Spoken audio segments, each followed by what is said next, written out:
And bring out a special guest, his name is Kosha Dillz.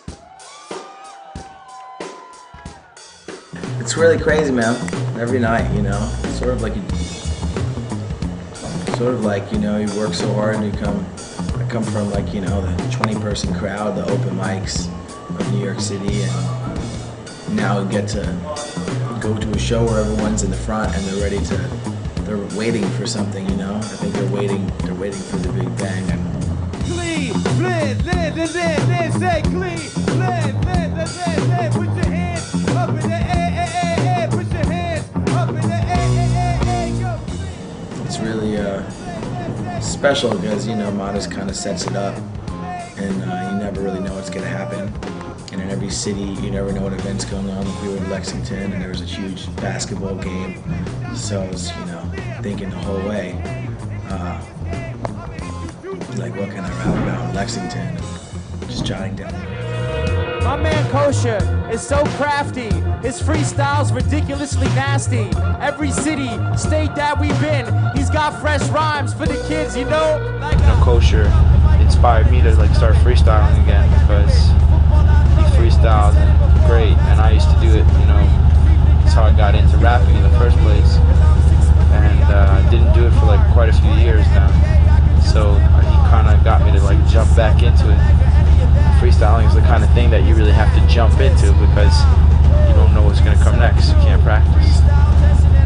So that was cool. That's been cool. If you didn't know, that's how I could get my thrills. Fill up my boys and girls, we go wild. That's the way I do it. And certain nights, like in Albany, you know, me and Matis just had some other kind of conversations and was rapping about, you know, a lot of personal upbringings and life struggles that just really suited that scenario. So tonight it was different because it's like a humongous place, and then in Florida there's 10,000 people. So, you know, adapting from the 20-person crowd that I played at the after party downstairs in Detroit to, you know, the 2,000 people, to the 10,000 people, to the 500 people is, I don't know how I do it. I'm pretty amazed every night.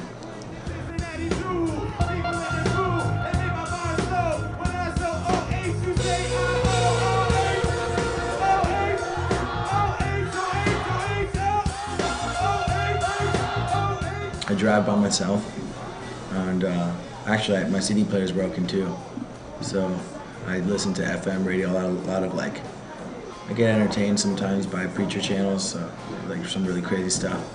And I usually press the scanner button. Sometimes I Twitter a lot when I'm driving. TWI. I want to get TWIs.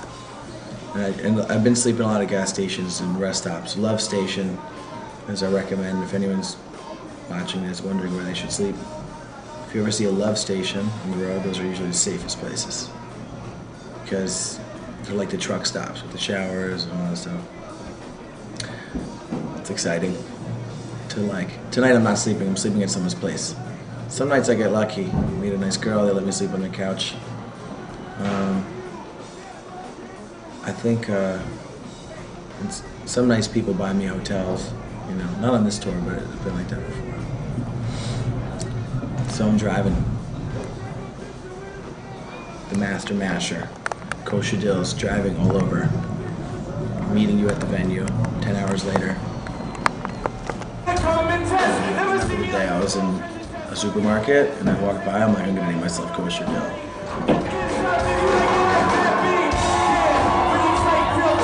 I was pimping in my car last night, and I pulled over, and then I had these crazy dreams today. I slept a long time today at the station, and then I got up. But I've been kosher all day. Actually, since I've been on tour with Matis, I went to vegetarian.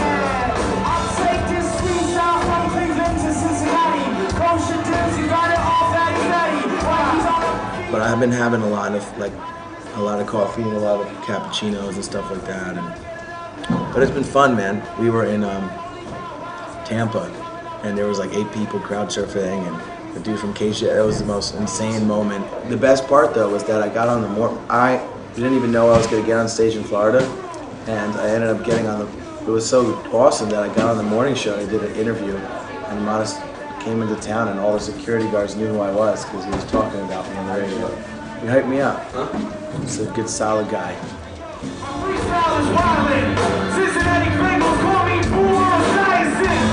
I think one of the most insane moments of my life, where the point you get off stage and you're like, I'm like, oh yeah, you, women, they're just flocking to me and just like, they're like, oh my God, that was you on stage.